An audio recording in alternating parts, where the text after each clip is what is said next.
Well, hello guys, how are we all? Welcome back to my channel. Welcome if it's the first time you're seeing me. Hello, I'm Sophie. Today guys, I wanted to film a video on my favourite fragrances that I got into my collection in 2025. Not every single fragrance that I got in my collection, but basically the ones in this list are the ones that I absolutely love the most.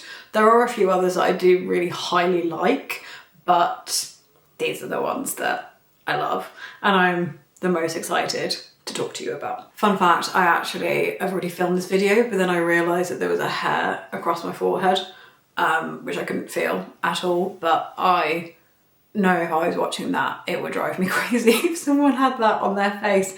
So I've just done it again for you because I didn't want you to be distracted by, I had this big huge hair on my forehead. So let's appreciate the effort, guys. The first fragrance is Siren Sailors from Juicebox. So this, I think, was one of the first ones I got into my collection in 2025. I smelled this a few times.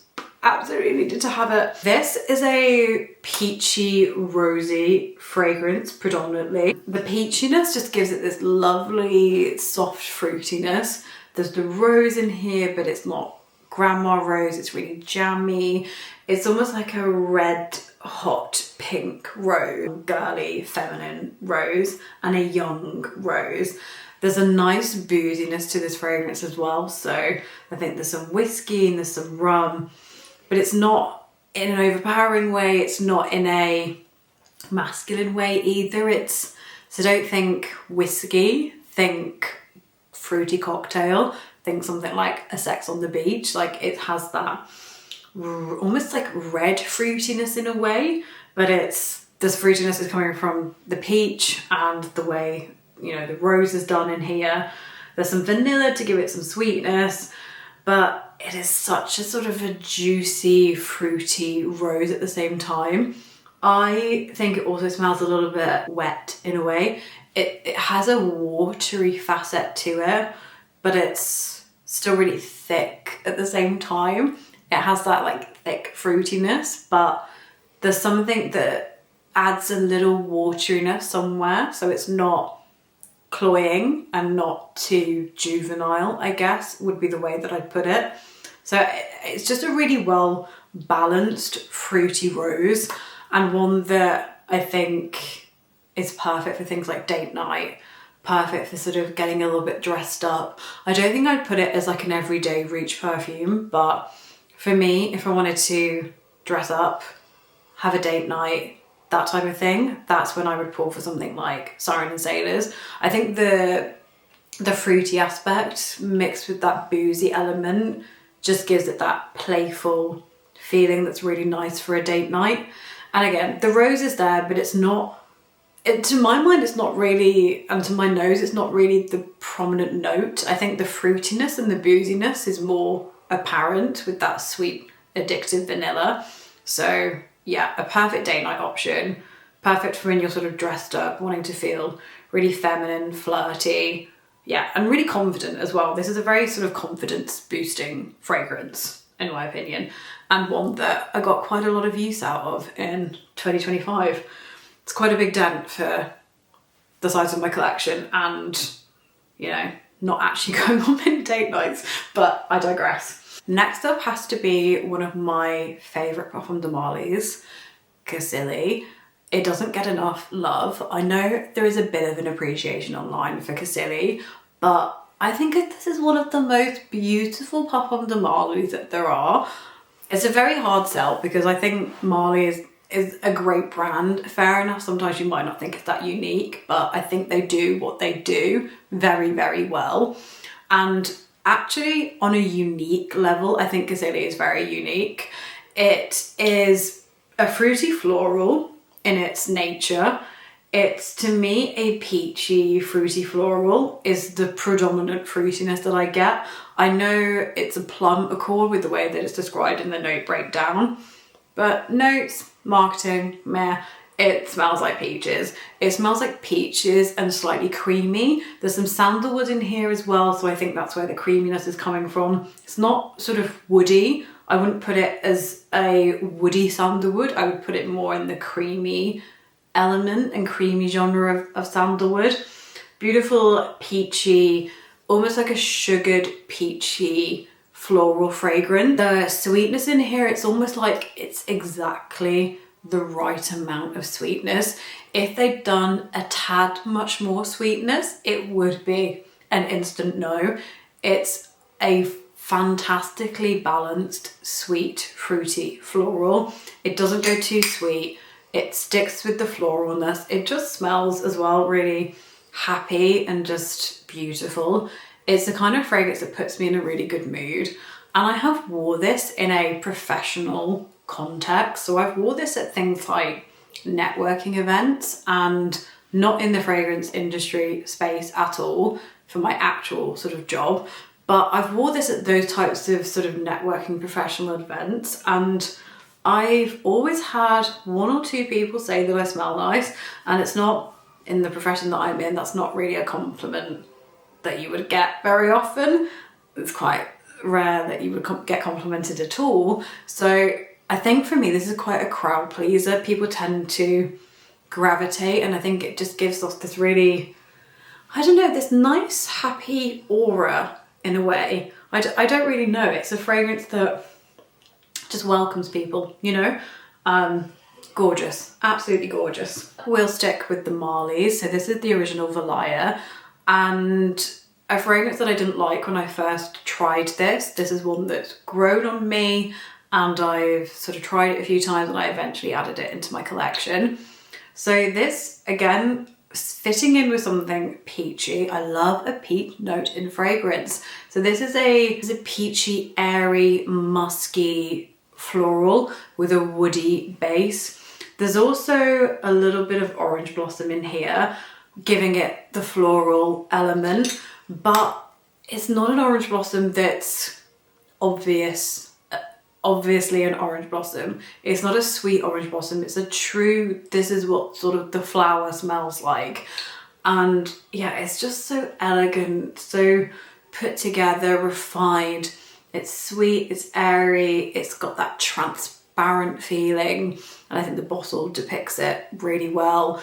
It's that sort of effervescent, transparent floral that's a little sweet, a little fruity, a little woody, musky. It's just one of the most perfectly executed fragrances in that genre, in something that's floral, musky, woody, and a little bit fruity. It's gorgeous. I haven't got that much wear out of this actual bottle, but when I got the fragrance, because I bought it directly from Marley, I got the little 5 ml that came with it, and I picked getting a Valaya 5 ml. So I've blasted my way through that.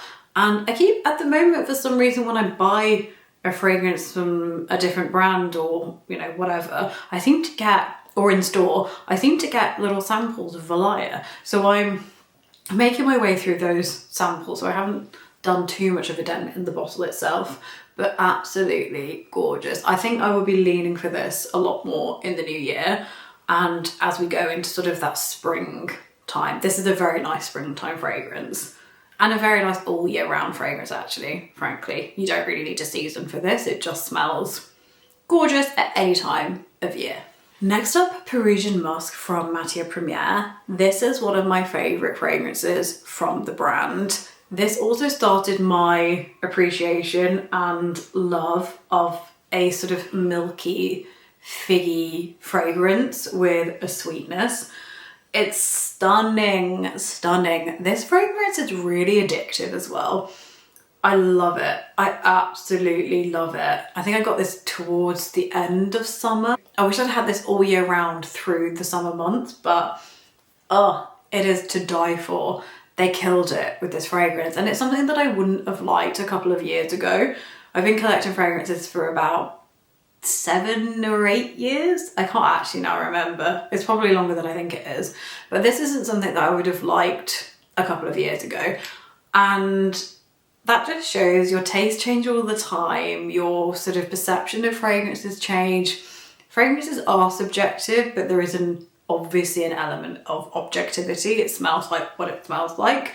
But this isn't something that I would have liked years ago, and my taste personally have changed a little, which is why something like this now I'm absolutely loving. So it's a milky, creamy, figgy fragrance. It smells like sweet fig milk. And that's probably not a thing, but that's what it smells like. Sweet fig milk. And it's a little green, it's a little almost woody. I think this might be some sandalwood in the base as well. So it's that green, bright, sweet, creamy type of fragrance. And it's perfect for it's perfect wearing through the summer. And if you're going on holiday, this is just perfection. If you're going somewhere in Europe, absolutely take something like this with you. This would have been perfect for me when I went to Greece last year. And if I'd had that at the time, I would have worn this every single day. It's just so beautiful and just fits that sort of European vibe, that European summer kind of feeling. Yeah, absolutely gorgeous, so chic, so cool. It smells amazing. Next up is a brand that I'd never smelled at all before ever, and I'd never heard of them. So when I found this in Liberty a couple of months ago, I was so excited. This is Vermeil by Bienaime, if I'm saying that correctly. First of all, take a second to the bottle. Look at her. This Art Deco feeling of fragrances and feeling slightly vintage in their packaging is just what I'm into. The fragrance itself, when I first smelled this, I thought of a thing immediately, and I will tell you that thing, but I don't want it to put you off and make you think it doesn't smell good or it doesn't smell more than what I'm about to tell you. So when I first smelled it, I thought it smelled like sweet pencil shavings. That was my impression of the fragrance, without knowing the notes, without sort of looking at it more deeply, without even wearing it, just sort of smelling it from the cap. I thought that smells like sweet pencil shavings. And it wasn't in a bad way, it was just my initial impression of the fragrance. So this is a purple floral fragrance, so it's incredibly powdery. You have to like a powdery fragrance to appreciate this. If you don't like powdery fragrances, maybe smell it, maybe get a sample, but definitely don't blind buy it. As I say, something like Parisian Musc I wouldn't have liked a couple of years ago. That applies to this as well. Different fragrances obviously, but I would have hated something like this maybe even 6 months ago. Not one that I would recommend most people blind buy. If you love a powdery fragrance and you want, again, something that has like a vintagey feel, then go for it. I would still sample it. A vintagey purple floral, it smells really classy, it smells really elegant. It smells historic to me. It smells like something women would wear, and maybe sort of aristocratic women would wear in the 16th, 17th, 18th century. It gives me, and I know nothing about history in any real deep sort of level, but it kind of gives me the feeling of what I imagine Marie Antoinette would smell like in her sort of boudoir. I know there was this thing that I learnt from, I think, Lisa Eldridge. I think I watched her documentary. This is a massive side note. I watched her documentary, Lisa's documentary, on sort of her 3 sort of makeup genre series that she did. One was Victorian England, one was Georgian, and one was sort of more modern, like the 20s or something like that. And when I watched the Georgian one, there was a sort of a reference to Marie Antoinette putting on her makeup, and in particularly her lipstick, in the front of her sort of ladies in waiting and her court and things like that. And this is kind of what I imagine her boudoir to smell like. I imagine that this is what her perfume smelled like in that time period. It just smells historic and aristocratic to me. And I don't mean that in a really stuffy way. I just mean it has this really interesting feeling to the fragrance. It just smells like it's too good to wear almost. It just smells really interesting. I really recommend checking out the brand, and I recommend getting a sample set if you can, or just going into store if you're near Liberty in London, going to try them. Not every single thing is appealing to me from the brand, but I think the more and more that I sort of get into this hobby and try new fragrances and more olfactive families, I can sense this brand being a good place for that type of sort of development in your taste. And for me, that's exactly what this fragrance did. I would never have been into this lipsticky, powdery, vintage fragrance 6 months ago, 3 months ago even. But it absolutely took my breath away, this fragrance, and I cannot recommend it enough. And and this is not something that I expected at all, I wore this into work to do just a little wear test of the fragrance and see what the performance was like, see how it sort of, the sillage carried in the room, the longevity, amazing. Both of those things are amazing in this perfume. But I actually got a compliment on this fragrance, and I really was not expecting that at all. I almost felt, I don't want to say embarrassed, but I almost felt a little bit like, oh, this is not going to be appreciated at work. And yeah, to my great surprise, one of my colleagues said, oh, you smell really nice today. Started off with the, you smell nice all the time, because they know that I'm into perfume, which is a lovely compliment. But I wasn't expecting this fragrance to draw any compliments in the environment that I was in. And yeah, I just thought that was such a surprise and a really nice thing. So yeah, love it. And she did say, my colleague, she said, it smells different to what you usually wear. And I said, absolutely, 100%. But, you know, do you like it? And she was like, yeah, no, it smells really good. So cannot recommend enough. I will stop rabbiting on about this fragrance, but please go and check out the brand, because I'm so impressed with Bienaime and their packaging. Maybe I'll show you on another video, because I've kept the box. It's just so cute. It's that Art Deco sort of presentation, and it's so lovely.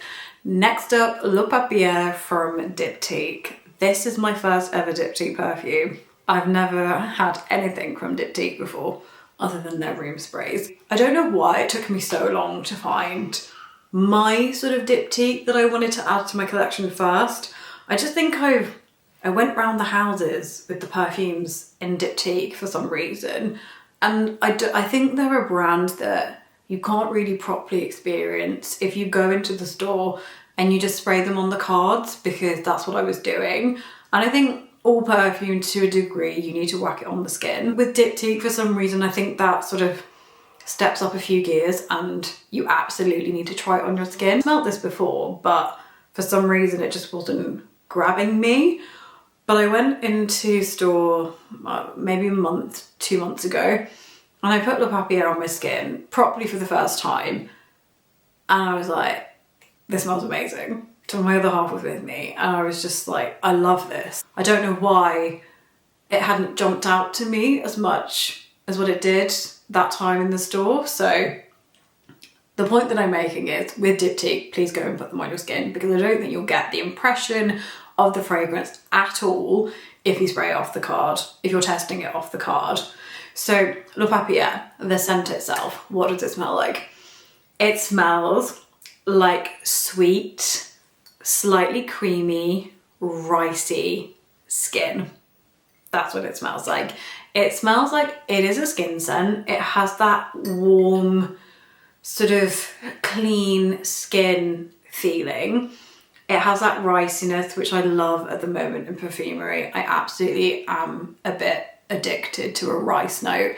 Anything that's leaning slightly starchy and slightly sort of savoury almost. I don't know why, and if it's done right, I think it just smells so good. That's what the fragrance smells like. But I will say something, and please don't let this put you off, because this is a personal sort of anecdote, if you like. But this smells exactly like my grandmother, and not because she wore Diptyque Le Papier. It smells like what I remember her moisturiser smelling like. And I think they still make it. It might smell a bit different these days, but when I was growing up, this is what my nan smelled like. she smelled like this perfume, but it wasn't perfume. It was just what she smelled like with her moisturizer that she put on. So I think she used to wear or apply an Olay one, maybe oil of Olay. Someone in the comments, if you're watching, please tell me you know that connection to this fragrance, because yeah, it just gave me such a nostalgic feeling. Because when I tried it in the store and I put it on my skin, I was like, oh, that smells so good, that smells so good. And then I started getting this really strong nostalgic feeling. And I was like, what does that remind me of? And I just, you just search your brain a little bit and you're like, what is it? What is it? And it hit me. It smells like my grandmother, but not in a way that is sort of, oh, this is a grandma perfume. It's not a grandma perfume. And frankly, that sort of phrase isn't very helpful because we all like different things. But just to give it some context, it doesn't smell old. It just smells warming, comforting, happy. And it just takes me back to my childhood. And I just think that's the most lovely thing. Like that power of fragrance trigger your memories. And sometimes it's really happy memories, sometimes it's sad memories, but it's so powerful, it's so emotional. And that absolutely now has an emotional place because it takes me back to childhood and specifically takes me back to being in one of their houses that I knew when I was growing up. So it smells like being in a particular house from when I was sort of 5, 6, 7. Oh, it's crazy. But yeah, I don't really have much more to say about the sort of scent itself. This kind of feeling of nostalgia, it just hit me really hard with this perfume, but I love it. And I love that it brings back a memory of a relative that's no longer with me. It's really nice. The next one is also a new brand that I discovered in 2025. This is Teapot Sonder from odeona. This is the most gorgeous roasted tea fragrance. That's the main note that's in here. It's a green tea and it's a roasted green tea. So there's a lot of sort of zinginess in the opening. So there's some lemon, there's some sage. So it has a little bit of a herbaceous touch in the opening and a little bit aromatic, but not in a masculine way. I do think this sits quite unisex, but I think it leans into something a little bit more feminine. So, and those kind of notes can smell a little bit masculine because they're freshy sort of notes. But for me, this stays quite unisex, leaning feminine. But that green tea, oh my goodness, is that a beautiful smell. And I'm not much of a tea fragrance lover. And in fact, I think this is, I have quite a small collection relative to other people's online, but this is the first tea fragrance that I've actually purchased.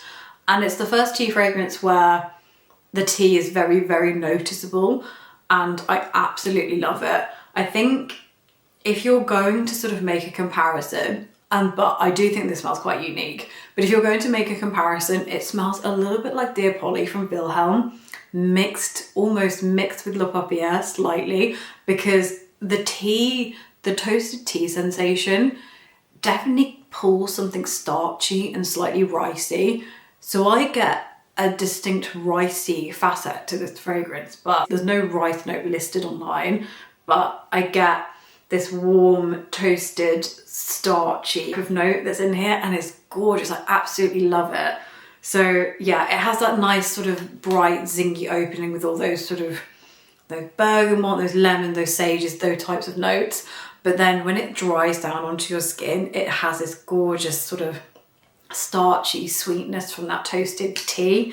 Oh, I just love it. It's a fragrance that I can picture wearing on so many occasions. Like, this is a perfect work fragrance.